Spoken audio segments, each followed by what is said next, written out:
ನಾಡಿಗೂ ಕಾಡಿಗೂ ಅವಿನಾಭಾವ ಸಂಬಂಧ ಎರಡು ಕೂಡ ಒಟ್ಟಿಗೆ ಇರುವಂತದ್ದು. ಚಿಕ್ಕಮಗಳೂರು ಜಿಲ್ಲೆನಲ್ಲಿ ಅರಣ್ಯ ಕೂಡ ಜಾಸ್ತಿ. ಸೊ ಕಾಫಿ ತೋಟಗಳಿಗೂ ಕಾಡ್ಗೂ ಬಹಳ ಏನು ದೂರ ಇಲ್ಲ, ಈ ಎರಡು ಹೊಂದ್ಕೊಂಡಂಗೆ ಇರುತ್ತೆ. ಜೊತೆಗೆ ಅಲ್ಲಿ ಬ್ಯಾರಿಕೇಡ್ ಇಲ್ಲ, ಬದಲಾಗಿ ವಿದ್ಯುತ್ ತಂತಿಯನ್ನ ಹಾಕಿರ್ತಾರೆ. ಅದನ್ನ ದಾಟ್ಕೊಂಡು ಆರಾಮಾಗಿ ಬರ್ತವೆ ಆನೆಗಳು. ಒಂದ್ ಮರ ಮುರಿದು ಹಾಕ್ತವೆ ಅದ್ರ ಮೇಲೆ, ಆ ನಂತರ ಸೀದಾ ಒಳಗ್ ನಡ್ಕೊಂಡು ಬರ್ತವೆ. ರೈಲ್ವೆ ಬ್ಯಾರಿಕೇಡ್ ಹಾಕಿ ಅಂತ ಅಲ್ಲಿ ಜನ ಆಗ್ರಹಿಸ್ತಾ ಇದ್ದಾರೆ. ಸಾಕಾಗೋದಿಲ್ಲ ಈ ರೀತಿ ವಿದ್ಯುತ್ ತಂತಿ ಹಾಕಿರ್ತಕ್ಕಂಥ ಬೇಲಿಗಳು ಯಾವ ಕಡೆಗೂ ಸಾಕಾಗಲ್ಲ. ಆನೆಗಳು ಅದನ್ನ ಆರಾಮಾಗಿ ಮುರ್ಕೊಂಡು ಒಳಗಡೆ ಬರ್ತಾ ಇದ್ದಾವೆ. ಹಾಗಾಗಿ ರೈಲ್ವೆ ಟ್ರ್ಯಾಕ್ ತರದ್ದು ಬರುತ್ತಲ್ಲ, ಆ ಬ್ಯಾರಿಕೇಡ್, ರೈಲ್ವೆ ಬ್ಯಾರಿಕೇಡ್ ಹಾಕಿ ಅಂತ ಸ್ಥಳೀಯರು ಆಗ್ರಹಿಸ್ತಾ ಇದ್ದಾರೆ. ಆನೆಗಳು ಕಾಫಿ ತೋಟಕ್ಕೆ ಸಲೀಸಾಗಿ ನುಗ್ಗುತ್ತಾ ಇದ್ದಾವೆ. ಮೊದಲೆಲ್ಲ ಇಷ್ಟು ದೊಡ್ಡ ಪ್ರಮಾಣದಲ್ಲಿ ಕಾಫಿ ತೋಟಕ್ಕೆ ನುಗ್ಗುತ್ತಾ ಇರಲಿಲ್ಲ, ಕಾಡಂಚಿಗೆ ಬರ್ತಾ ಇದ್ವು, ಕಾಣಿಸ್ಕೊಳ್ತಾ ಇದ್ವು. ಆದ್ರೆ ಈಗ ಪ್ರತಿನಿತ್ಯದ ಒಂದು ವಿದ್ಯಮಾನ ಆಗ್ಬಿಟ್ಟಿದೆ ಆನೆಗಳು ಕಾಫಿ ತೋಟಕ್ಕೆ ನುಗ್ಗೋದು, ಸಾಕಷ್ಟು ಕಾಫಿ ಬೆಳೆನ ಹಾಳು ಮಾಡುವಂತದ್ದು. ಇವೆಲ್ಲ ಇನ್ನಷ್ಟು ಅಪ್ಡೇಟ್ ಜೊತೆಗೆ ಪ್ರತ್ಯಕ್ಷ ವರದಿ ನಮ್ಮ ಪ್ರತಿನಿಧಿ ಪ್ರವೀಣ್ ಕೊಡ್ತಾರೆ. ಮಲೆನಾಡಿನ ಭಾಗದಲ್ಲಿ ಇತ್ತೀಚೆಗೆ ಕಾಡಾನೆಗಳ ದಾಳಿ ದಿನೇ ದಿನೇ ಹೆಚ್ಚಾಗ್ತಾ ಇದೆ. ಒಂದ್ ಕಡೆ ಮಲೆನಾಡಿನ ಭಾಗದಲ್ಲಿ ಮಾನವ ಮತ್ತು ಪ್ರಾಣಿಗಳ ಸಂಘರ್ಷ ಇದು ಹಿಂದೇನಲ್ಲ, ಹಿಂದೆಯೂ ಕೂಡ ಅನೇಕ ಬಾರಿ ಈ ರೀತಿಯಾಗಿ ಹಲವರ ಮೇಲೆ ಕಾಡಾನೆಗಳು ದಾಳಿಯನ್ನ ಮಾಡಿದ್ವು.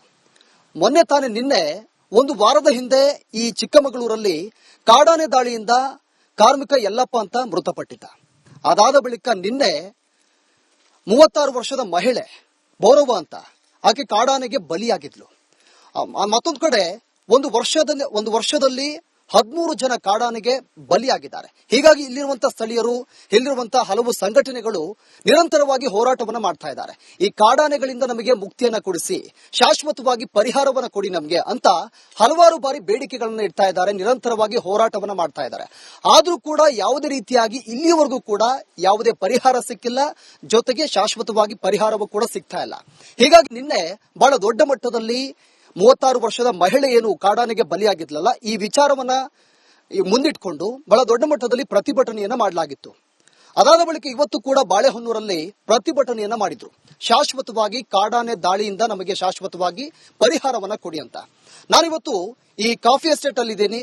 ಒಂದ್ ಕಡೆ ನೀವು ಗಮನಿಸಬಹುದು, ಈ ಕಾಫಿ ಎಸ್ಟೇಟ್ ಅಲ್ಲಿ ಬೇರೆ ಬೇರೆ ಜಿಲ್ಲೆಗಳಿಂದ ಕಾರ್ಮಿಕರು ಇಲ್ಲಿ ವಲಸೆ ಬರ್ತಾರೆ. ಇಲ್ಲಿ ದುಡಿಯೋಕ್ಕೋಸ್ಕರ, ತಮ್ಮ ಜೀವನವನ್ನ ರೂಪಿಸಿಕೊಳ್ಳೋಕೋಸ್ಕರ ಇಲ್ಲಿ ಕೆಲಸಕ್ಕಾಗಿ ಬರ್ತಾರೆ.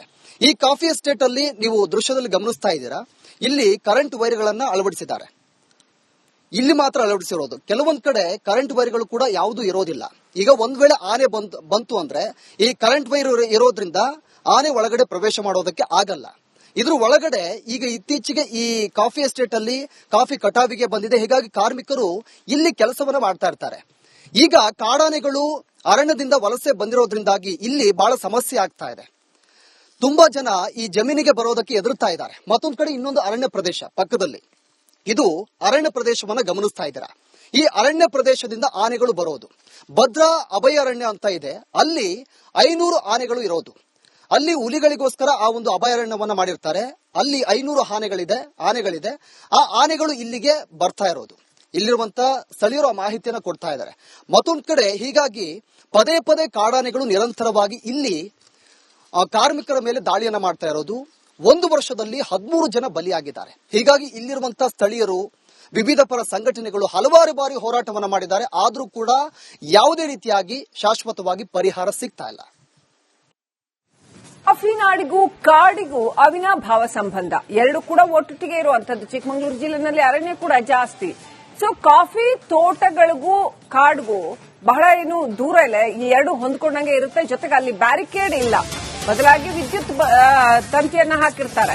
ಅದನ್ನ ದಾಟ್ಕೊಂಡು ಆರಾಮಾಗಿ ಬರ್ತವೆ ಆನೆಗಳು. ಒಂದ್ ಮರ ಮುರಿದು ಹಾಕ್ತವೆ ಅದ್ರ ಮೇಲೆ, ಆ ನಂತರ ಸೀದಾ ಒಳಗ್ ನಡ್ಕೊಂಡು ಬರ್ತವೆ.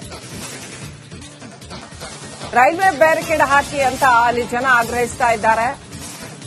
ಸಾಕಾಗೋದಿಲ್ಲ ಈ ರೀತಿ ವಿದ್ಯುತ್ ತಂತಿ ಹಾಕಿರ್ತಕ್ಕಂಥ ಬೇಲಿಗಳು ಯಾವ ಕಡೆಗೂ ಸಾಕಾಗಲ್ಲ.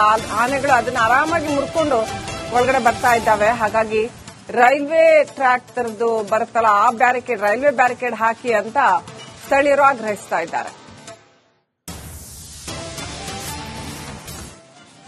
ಆನೆಗಳು ಕಾಫಿ ತೋಟಕ್ಕೆ ಸಲೀಸಾಗಿ ನುಗ್ಗುತ್ತಾ ಇದ್ದಾವೆ. ಮೊದಲೆಲ್ಲ ಇಷ್ಟು ದೊಡ್ಡ ಪ್ರಮಾಣದಲ್ಲಿ ಕಾಫಿ ತೋಟಕ್ಕೆ ನುಗ್ಗುತ್ತಾ ಇರಲಿಲ್ಲ, ಕಾಡಂಚಿಗೆ ಬರ್ತಾ ಇದ್ವು, ಕಾಣಿಸ್ಕೊಳ್ತಾ ಇದ್ವು. ಆದ್ರೆ ಈಗ ಪ್ರತಿನಿತ್ಯದ ಒಂದು ವಿದ್ಯಮಾನ ಆಗ್ಬಿಟ್ಟಿದೆ ಆನೆಗಳು ಕಾಫಿ ತೋಟಕ್ಕೆ ನುಗ್ಗೋದು, ಸಾಕಷ್ಟು ಕಾಫಿ ಬೆಳೆನ ಹಾಳು ಮಾಡುವಂತದ್ದು. ಇವೆಲ್ಲ ಇನ್ನಷ್ಟು ಅಪ್ಡೇಟ್ ಜೊತೆಗೆ ಪ್ರತ್ಯಕ್ಷ ವರದಿ ನಮ್ಮ ಪ್ರತಿನಿಧಿ ಪ್ರವೀಣ್ ಕೊಡ್ತಾರೆ.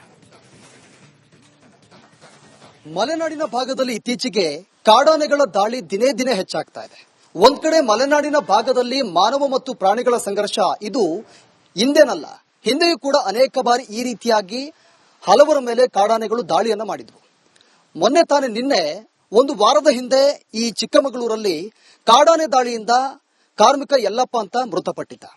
ಅದಾದ ಬಳಿಕ ನಿನ್ನೆ 36 ವರ್ಷದ ಮಹಿಳೆ ಬೋರವ್ವ ಅಂತ ಆಕೆ ಕಾಡಾನೆಗೆ ಬಲಿಯಾಗಿದ್ಲು. ಮತ್ತೊಂದು ಕಡೆ ಒಂದು ವರ್ಷದಲ್ಲಿ 13 ಜನ ಕಾಡಾನೆಗೆ ಬಲಿಯಾಗಿದ್ದಾರೆ. ಹೀಗಾಗಿ ಇಲ್ಲಿರುವಂತಹ ಸ್ಥಳೀಯರು, ಇಲ್ಲಿರುವಂತಹ ಹಲವು ಸಂಘಟನೆಗಳು ನಿರಂತರವಾಗಿ ಹೋರಾಟವನ್ನ ಮಾಡ್ತಾ ಇದ್ದಾರೆ.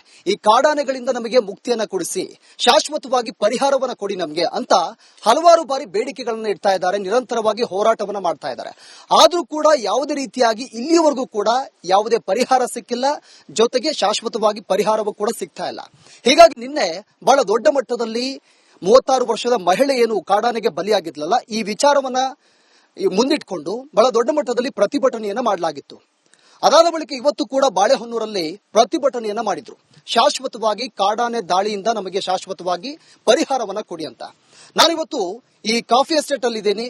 ಒಂದ್ ಕಡೆ ನೀವು ಗಮನಿಸಬಹುದು, ಈ ಕಾಫಿ ಎಸ್ಟೇಟ್ ಅಲ್ಲಿ ಬೇರೆ ಬೇರೆ ಜಿಲ್ಲೆಗಳಿಂದ ಕಾರ್ಮಿಕರು ಇಲ್ಲಿ ವಲಸೆ ಬರ್ತಾರೆ. ಇಲ್ಲಿ ದುಡಿಯೋಕ್ಕೋಸ್ಕರ, ತಮ್ಮ ಜೀವನವನ್ನ ರೂಪಿಸಿಕೊಳ್ಳೋಕೋಸ್ಕರ ಇಲ್ಲಿ ಕೆಲಸಕ್ಕಾಗಿ ಬರ್ತಾರೆ. ಈ ಕಾಫಿ ಎಸ್ಟೇಟ್ ಅಲ್ಲಿ ನೀವು ದೃಶ್ಯದಲ್ಲಿ ಗಮನಿಸ್ತಾ ಇದ್ದೀರಾ, ಇಲ್ಲಿ ಕರೆಂಟ್ ವೈರ್ಗಳನ್ನ ಅಳವಡಿಸಿದ್ದಾರೆ. ಇಲ್ಲಿ ಮಾತ್ರ ಅಳವಡಿಸಿರೋದು. ಕೆಲವೊಂದ್ ಕಡೆ ಕರೆಂಟ್ ವೈರ್ಗಳು ಕೂಡ ಯಾವುದೂ ಇರೋದಿಲ್ಲ. ಈಗ ಒಂದ್ ವೇಳೆ ಆನೆ ಬಂತು ಅಂದ್ರೆ ಈ ಕರೆಂಟ್ ವೈರ್ ಇರೋದ್ರಿಂದ ಆನೆ ಒಳಗಡೆ ಪ್ರವೇಶ ಮಾಡೋದಕ್ಕೆ ಆಗಲ್ಲ. ಇದ್ರ ಒಳಗಡೆ ಈಗ ಇತ್ತೀಚೆಗೆ ಈ ಕಾಫಿ ಎಸ್ಟೇಟ್ ಅಲ್ಲಿ ಕಾಫಿ ಕಟಾವಿಗೆ ಬಂದಿದೆ. ಹೀಗಾಗಿ ಕಾರ್ಮಿಕರು ಇಲ್ಲಿ ಕೆಲಸವನ್ನ ಮಾಡ್ತಾ ಇರ್ತಾರೆ. ಈಗ ಕಾಡಾನೆಗಳು ಅರಣ್ಯದಿಂದ ವಲಸೆ ಬಂದಿರೋದ್ರಿಂದಾಗಿ ಇಲ್ಲಿ ಬಹಳ ಸಮಸ್ಯೆ ಆಗ್ತಾ ಇದೆ. ತುಂಬಾ ಜನ ಈ ಜಮೀನಿಗೆ ಬರೋದಕ್ಕೆ ಎದುರುತ್ತಾ ಇದ್ದಾರೆ. ಮತ್ತೊಂದು ಕಡೆ ಇನ್ನೊಂದು ಅರಣ್ಯ ಪ್ರದೇಶ ಪಕ್ಕದಲ್ಲಿ, ಇದು ಅರಣ್ಯ ಪ್ರದೇಶವನ್ನ ಗಮನಿಸ್ತಾ ಇದ್ದೀರಾ. ಈ ಅರಣ್ಯ ಪ್ರದೇಶದಿಂದ ಆನೆಗಳು ಬರೋದು. ಭದ್ರಾ ಅಭಯಾರಣ್ಯ ಅಂತ ಇದೆ, ಅಲ್ಲಿ 500 ಆನೆಗಳು ಇರೋದು. ಅಲ್ಲಿ ಹುಲಿಗಳಿಗೋಸ್ಕರ ಆ ಒಂದು ಅಭಯಾರಣ್ಯವನ್ನ ಮಾಡಿರ್ತಾರೆ. ಅಲ್ಲಿ 500 ಆನೆಗಳಿದೆ. ಆ ಆನೆಗಳು ಇಲ್ಲಿಗೆ ಬರ್ತಾ ಇರೋದು. ಇಲ್ಲಿರುವಂತ ಸ್ಥಳೀಯರು ಆ ಮಾಹಿತಿಯನ್ನು ಕೊಡ್ತಾ ಇದ್ದಾರೆ. ಮತ್ತೊಂದು ಕಡೆ ಹೀಗಾಗಿ ಪದೇ ಪದೇ ಕಾಡಾನೆಗಳು ನಿರಂತರವಾಗಿ ಇಲ್ಲಿ ಕಾರ್ಮಿಕರ ಮೇಲೆ ದಾಳಿಯನ್ನ ಮಾಡ್ತಾ ಇರೋದು.